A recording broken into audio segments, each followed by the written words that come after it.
আমার দেশে আবার এক গ্রুপ বাড়িয়েছে যে আমরা নবীর তরিকা আল্লাহর তরিকা বুঝি না, আমরা সাদের তরিকা মানে আছে না নেই?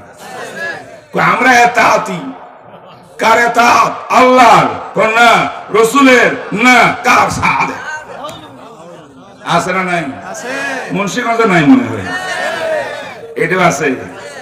বন্ধুরা, সাদ যদি কোরআন সুন্নাহর এতাত করে তখন তার এতাত করা যাবে, কিন্তু যদি কোরআন সুন্নাহর এতাত না করে কোরআন সুন্নাহর বিরুদ্ধে কথা বলে, সাদ নয় তার আব্বা 14 গোষ্ঠীর এতাত করা যাবে না। কথা ঠিক না? মাওলানা সাহেব বলেছেন রাসূলুল্লাহ সাল্লাল্লাহু আলাইহি ওয়াসাল্লাম নিজের সকল বিবাহের ভিতরে ওলিমা করেছেন সাদা মাটা খেজুর পানি, কিন্তু এক বিবি নাম তার জায়নাব বিনতে জাহশ, ওনার বিয়ের মধ্যে ওলিমা করছেন নবীজির সুন্নত থেকে সরিয়া, সুন্নত থেকে সরে এক নতুন কাজ শুরু করছেন, সেটা হলো গোশতের ব্যবস্থা করছে, রুটির ব্যবস্থা করছে, যার কারণে আল্লাহ পাক অসন্তুষ্ট হইয়া এই বিয়ের মধ্যে রাসূলকে অনেক কষ্ট উঠাইতে হয়েছে।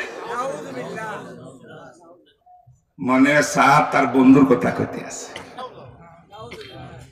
সাদের ছোট ভাই না, যেমনে কথা করে আমার নবীকে পাগলের ডাই। গোশত রুটির ব্যবস্থা ওলিমার মধ্যে করা, এটা নবীজির সুন্নত পরিপন্থী নয়,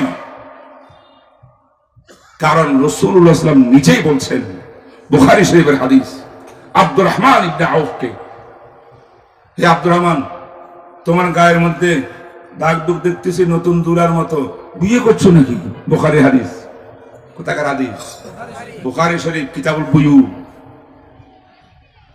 হুজুর আমি বিয়ে করছি। মান, কাকে বিয়ে করছো? ইমরাতান মিনাল আনসার, আনসারী এক নারীকে বিয়ে করছো। হুজুর কয় মাশাআল্লাহ, আনসারী নারীকে বিয়ে করা সহজ ব্যাপার না, অনেক কিছু লাগে। কয় মোহর কত দিছ? কয় উজনু নাওয়াতিন মিন যাহাব, আমি স্বর্ণের খোরমা খেজুরের বিচি, যেরকম খেজুরের বিচি, খেজুর বিচি যত বড়, স্বর্ণের এইরকম একটা টুকরা আমি দিয়েছি। আল্লাহ নবী বললেন মাশাআল্লাহ, আউলিন আউলিন ওয়ালাউ বিশাতিন। হে আব্দুর রহমান, বিয়ের কাজ সম্পাদন করে ফেলছো, মোহরানা দিয়ে দিছো, আনসারী মেয়ে বিয়ে করছো, সব কমপ্লিট। একটা সুন্নত রয়ে গেছে, সেই সুন্নতের নাম ওলিমা। ওলিমা করো, ওলিমা করো, খাসি দিয়া, খাসি দিয়া, খাসি দিয়া। আমার রাসূল ওয়াদা দিলেন, এটা হাদিসের কাউলি, উলামায়ে কেরাম বুঝবো, কাউলি হাদিস, বুখারী হাদিস। ওলিমা করো, রুটি গোশতের ব্যবস্থা করো, খাসি জবাই করো। আর সাদে বলবো খাসি জবাই করি হুজুরে কিল্লাই যায় না, আবার বিয়ের মধ্যে ওলিমা করছে, এই জন্য এটা আল্লাহ পাক নারাজ হয়ে গেছে, বড় কষ্ট করতে গেছে। বলেন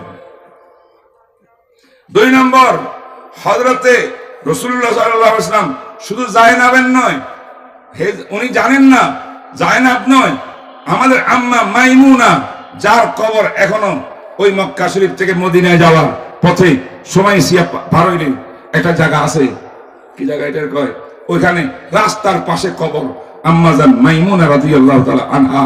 রাসূল যখন উমরাতুল কাজা করতে গেছেন, মাইমুনাকে শরীফ জায়গার মধ্যে বিবাহ করছেন। উমরা করে আসিয়া উনি রাসূলের এই বাসর রাত করছেন, আর সেই দিন বিরাট কয়েকটা খাসি জবাই করছে, বিশাল খানা ইন্তজাম করছে। মক্কা পুরাতন বন্ধু বান্ধব অমুসলিমদেরকে দাওয়াত দিছে, এরা একটাও আসে না রাগ করিয়া, কিন্তু খানার ব্যবস্থা করেছে গোশত রুটি দিয়া। তাহলে বোঝা গেল শুধু জায়নাবের ক্ষেত্রে না, বরং মাইমুনার ক্ষেত্রেও নবীজি কি করছেন? গোশত রুটির ব্যবস্থা করছেন। ঠিক না ঠিক বলেন? 3 নম্বর, হযরত আলী রাদিয়াল্লাহু তাআলা আনহু যখন ফাতেমাকে বিয়ে করলেন, রাসূল ছিলেন অভিভাবক, ফাতেমারও অভিভাবক, আলীরও অভিভাবক, দোনো পক্ষতে অভিভাবক। বিবাহ সম্পাদন হইল, আলী রাদিয়াল্লাহু তাআলা আনহু ওলিমা করবেন। ওলিমা করার জন্য টাকা পয়সা কিচ্ছু নাই, কি করবে? একজন সাহাবী কয়, বন্ধু আমার কাছে একটা খাসি আছে, পাঠাই দি, দাও। আর একজন কয়, আমার কাছে আরেকটা আছে, দি, দাও। কয়েকটা খাসি আসছে, খাসি জবাই করি, গোশত রুটি দিয়া হতে ফাতেমা ওলিমা হয়েছে। আরে আমার নবীর কলিয়ার টুকরা ফাতেমা, ওনার স্বামীর ওলিমা হয় কোরআন খাসি দিয়া রুটি দিয়া। আমার নবী মাইমুনার ওলিমা করেন খাসি দিয়া রুটি দিয়া। আমার নবী জায়নবের ওলিমা করেন খাসি দিয়া রুটি দিয়া। আমার নবী সাহাবীকে বলেন আউলিম ওয়ালা বিশাতিন, আউলিম ওয়ালা বিশাতিন, বকরি দিয়া ছাগল দিয়া ওলিমা করো। হাদিসে আছে ওয়ার্ডার নবীজির সব। এইটা নাকি সুন্নত না, এটা কি বেদাত। এই সুন্নত থেকে সরিয়ে আসার কারণে কষ্ট উঠাতে হয়েছে। এই কথা যারা বলে তার সাথে হাদিসের কোনো জ্ঞান নাই, শরীয়তের কোনো জ্ঞান নাই, একটা গন্ডমূর্খ কথা বলে। হয়ে গেছে আমি এতাতি কারে মানছে? সাহসা বলে মোবাইল ব্যবহার করা হারাম। টাচ মোবাইল কি কার কাছে কাছে আছে? কার টাচ মোবাইল আসেনি? ছবি তুলে যে দেখান তো কত লোক আছেন আপনারা। আল্লাহ, অনেক মুরব্বীদের কাছে নেই। টাচ মোবাইল রাখা, সঙ্গে রাখা এটা না জায়েজ, মস্ত বড় গুনাহ। আর এই টাচ মোবাইলটা পকেটের মধ্যে নিয়ে যে নামাজ পড়েন, নামাজ বাতিল। টাচ মোবাইলের মধ্যে যদি কেউ কোরআন শরীফ পড়ে, এটা হলো পেশাব দানির মধ্যে দুধ নিয়ে দুধ পান করা। এই আমার একটু বলিয়েন, আমি সমস্যা চলে। তাই জাযাকাল্লাহ, আমি আর কথা বলবো না, এই উদাহরণটা শেষ করতেছি। আমাদের মেহমান চলে আসছেন, তিনি ওনার টাইম কথা বলবেন। আচ্ছা, আমি কি বলতেছিলাম? পেশাবের পাত্রে দুধ রাখিয়া দুধ খাওয়ার যে কথা, কোরআন শরীফ পড়া এই টাচ মোবাইলে সেই কথা। কত আকার!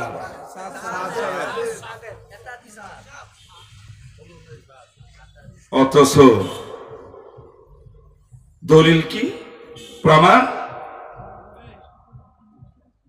কোরআন হাদিসে কি টাচ মোবাইলের কথা বলবো? কথা বলেন। ১৫০০ বছর আগে কি টাচ মোবাইল ছিল? টাচ মোবাইলের নাম কি কোরআনে আছে? হাদিসে আছে? কোথাও নাই। তো না তাহলে কি এটার হুকুমও নাই? অবশ্যই আছে। কোরআন সর্বকালের সব সমস্যার সমাধান। এটাকে বলা হয় ইজতিহাদি ব্যাপার, গবেষণালব্ধ বিষয়। দলিল জিজ্ঞাসা করলাম যে দলিল কি? মোবাইলের ভিতরে ফটো থাকে, ফটো যেহেতু হারাম, এই হারাম ফটোর সঙ্গে কোরআন রাখলে এটা কোরআন অপবিত্র হইয়া যায়। এই ফটোর ডিবু লইয়া পকেট নিয়ে করলে নামাজ নষ্ট হইয়া যায়। এগুলো ওনার যুক্তি। উনি এটাও জানে না ডিজিটাল ক্যামেরার ভিতরে ছবি মোবাইলে থাকে না, ডাটা থাকে, ডাটা। এটা বুঝাইতে আবার আমার সময় লাগবে, ফেকার বহুত বড় বিষয়, বুঝলেন? ডাটা হইল কোটি কোটি কোটি কোটি বিন্দু বিন্দু ডাটা সংরক্ষিত। ওই বিন্দুগুলোকে মেশিনের সাহায্যে যখন আপনি জায়গা মতো দিবেন, তখন আকাশ থেকে বিন্দুগুলো সব একত্রিত হইয়া আপনার একটা মানুষের আকার ধারণ করবে। তখন আমাকে দেখতে পাবেন সেখানে। যাই হোক, যদি ফটো থাকেও মোবাইলের ভিতরে, তবু মোবাইল ব্যবহার করা বৈধ, নামাজ পড়া মোবাইল নিয়ে বৈধ। কারণ খুলাসাতুল ফতোয়া, ফতোয়ায় স্বামী এবং বাহারুর রায় ইবনে নুজাইম, উলামায়ে কেরাম জানেন, একটা মাস্টার লিখেছে, শুনেন। এই মনে করেন এই জায়গার মধ্যে ছবি, এটা ছবি নাই, এমনি মনে করেন এটা পুরার মধ্যে কি বিরাট একটা ছবি অঙ্কন করা আছে। এই ছবির উপরে যদি এই সাদা কাগজটা মারা দেন, এখন ছবি কি দেখা যাবে? আর যাবে না। যদি ছবির উপরে সাদা কাগজ, সাদা কাপড় রাখেন, তাহলে এই সাদা কাপড়, সাদা কাগজের উপরে আপনি নামাজ আদায় করতে পারবেন, তাহাজ্জুদ, ফরজ নামাজ, সবকিছু সব জায়েজ। কেন? ছবি দেখা যাচ্ছে না। সুবহানাল্লাহ করবেন না? আচ্ছা, এখন মোবাইল যখন আপনি বন্ধ করবেন নামাজ পড়ার জন্য, তখন কি মোবাইলের ছবি দেখা যায়? মোবাইল বন্ধ করলে ছবি বন্ধ, ওই ছবির উপর দিয়ে কাগজ দিলে যেমন নাকি ছবি শেষ, নামাজ পড়া যায়। মোবাইল বন্ধ করলে এটা ছবি শেষ, ছবি দিয়ে হারামও বলি, বহুত কথা আছে, একটা বলতেছি, তাহলে ছবি নেই, না যায় যাবে কেন? আবার এটা রাখছি পকেটের মধ্যে, পকেটের ভিতরে আর একটা পর্দা। এখানে তো যদি মোবাইলের ভিতরে ছবি উপরে একটা থাকে, আমার বাচ্চার ছবি, বিবির ছবি অনেকের কাছে থাকে, ওইটা যখন পকেটে ঢুকাবেন আপনি, তখন এটা রাখে গেল না।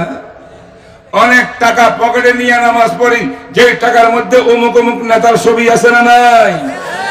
ছবিওয়ালার টাকা পকেটে নিয়ে নামাজ পড়া যায় হলে মোবাইলকে পকেটে নিয়ে নামাজ যায় হবে না কেন? বোকার দল, বুঝে না?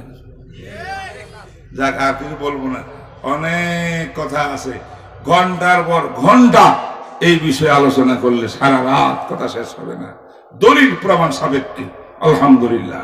লেকিন আপনার মনে রাখবেন, আল্লাহর ওয়াস্তে একটা কথা আমি বলে যাই, শেষ কথাটা বলেন, তাবলীগ কি নবীওয়ালা কাজ না বন্দার কাজ? তাবলীগের কথা এটা বলে না। অনেকে আবার সমালোচনা করে, হ্যাঁ নবীওয়ালা কাজ, আবার তোমরা যে নবী দাবি করতেছে নাকি এই সেই। না ভাই, নবীওয়ালা কাজ বলে নবী দাবি করা হয় না। নবীওয়ালা কাজ, আমি নবী হচ্ছি নাকি? আমার নবীওয়ালা কাজ, নবীর ইসলামকে 1 নম্বর কাজ ছিল দাওয়াত ইলাল্লাহ। দাওয়াত যদি নবীর 1 নম্বর কাজ থাকে, এই দাওয়াতে যারা জীবন দিবে তারা নবীর কি ওয়ারিস, এবং সেটা হবে নবীওয়ালা কাজ। আচ্ছা, নবীওয়ালা কাজ কে করবে? নবীর সন্তানেরা, নবীর ওয়ারিসরা, নাকি নবীর অবৈধ সন্তানেরা? কথা বোঝেন নাই? তাহলে নবীর ওয়ারিস কারা? আর উলামা ওয়ারাসাতুল আম্বিয়া, উলামায়ে হাক্কানি হইলেন নবীর ওয়ারিস, নায়েবে নবী। নবীওয়ালা কাজ করবেন নায়েবে নবী, সঙ্গ দিবেন সমান নবীর উম্মত। কথা কই না? তাহলে এটা হবে সঠিক দিন। আজ ওলামাদেরকে দেখলেই গালি দিয়ে, সালাম দিতেও রাজি না, নাম নিতেও রাজি না।